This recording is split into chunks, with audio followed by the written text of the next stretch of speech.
Shalom Bapak Ibu Saudara, apa kabar? Saya berharap Bapak Ibu Saudara dalam keadaan baik dan dalam penyertaan Tuhan. Jumpa lagi dalam Renungan Harian kali ini dengan tema Percaya Walau Tidak Melihat. Sebuah kisah di mana waktu itu murid-murid Yesus sedang berkumpul dalam ruangan yang terkunci dan Yesus menampakkan diri kepada murid-muridnya. Lalu setelah itu mereka bercerita karena ada salah satu orang murid, yaitu Thomas, tidak berada dalam ruangan itu saat Yesus menampakkan diri. Lalu murid-murid Yesus mencoba meyakinkan Thomas bahwa Yesus benar-benar bangkit. Tetapi apa kata Thomas? Thomas berkata bahwa sekali-kali aku tidak percaya kalau aku belum mencucukkan tanganku ke lubang paku dan juga lambung Yesus. Nah, 8 hari kemudian, Yesus menampakkan diri kepada murid-muridnya kembali dalam ruangan yang terkunci dan saat itu Thomas berada bersama-sama dengan murid yang lain. Dan menariknya, di sini Yesus langsung berkata kepada Thomas, "Thomas, taruhlah jarimu di sini dan lihatlah tanganku. Ulurkanlah tanganmu dan cucukkanlah ke dalam lambungku dan jangan engkau tidak percaya lagi, melainkan percayalah." Ketika kita mendengar kisah ini, seringkali kita terburu-buru menghakimi Thomas karena Thomas adalah seorang peragu.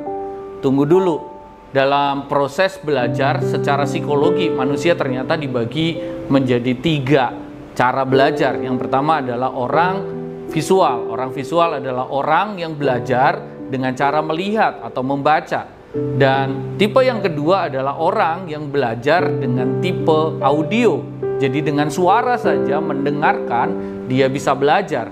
Tetapi ada tipe yang ketiga, yaitu tipe kinestetik, yaitu orang yang belajar dengan cara mengalami, mempraktekkan. Dia belajar dengan pengalaman. Dan tipe inilah Thomas itu, tipe pembelajar kinestetik. Mungkin di antara kita ada juga yang seperti Thomas, tipe kinestetik. Tetapi yang menarik ternyata bahwa tipe belajar bukan itulah yang menentukan Thomas percaya atau tidak. Ketika kita membaca Yohanes 20 ayat 22, kita akan menemukan apa signifikansinya yang membuat orang pada akhirnya percaya kepada Yesus. Kita baca Yohanes 20 ayat 22. Dan sesudah berkata demikian, ia, maksudnya Yesus, menghembusi mereka dan berkata, "Terimalah Roh Kudus."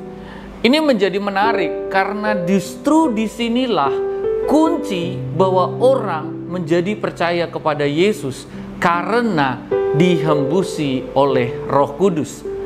Orang bisa percaya kepada Tuhan Yesus hanya jika dia telah menerima Roh Kudus yang datangnya dari Tuhan. Hal ini kita bisa lihat dalam 1 Korintus 12 ayat ketiga. "Karena itu aku mau meyakinkan kamu bahwa tidak ada seorang pun yang berkata-kata oleh Roh Allah dapat berkata, 'Terkutuklah Yesus.'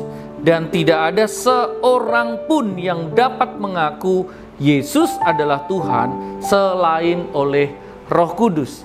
Jadi ketika seseorang mengaku Yesus adalah Tuhan, ketika seseorang mengaku dan percaya kepada Yesus, itu semua ternyata adalah karena Roh Kudus bekerja di dalam hidup seseorang itu.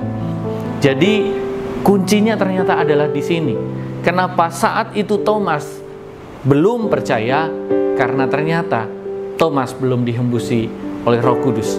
Bersyukur bahwa Tuhan Yesus tidak membiarkan Thomas dalam ketidakpercayaannya, tetapi dalam perjumpaan berikutnya 8 hari kemudian, ketika Thomas bersama-sama dengan murid-muridnya di ruangan yang terkunci, Yesus kembali hadir di situ dan berkata kepada Thomas, "Thomas, cucukkan jarimu ke tanganku yang berlubang." Ini adalah sebuah kasih karunia. Tentu ini bukan sekedar bahwa Thomas secara kinestetik belajar untuk percaya, tetapi lebih dari itu. Saat itu juga ketika Thomas berkata, "Ya Tuhanku dan Allahku," Kembali tadi dalam surat Korintus, itu semua terucap karena ada Roh Kudus yang ada di dalam hatinya. Bersyukurlah kepada Tuhan karena Tuhan melimpahkan Roh Kudus-Nya kepada kita untuk ada di dalam hati kita. Dia yang telah melahirkan kita kembali, mengerjakan pembaharuan di dalam hidup kita sehingga kita menjadi orang yang percaya kepada Yesus.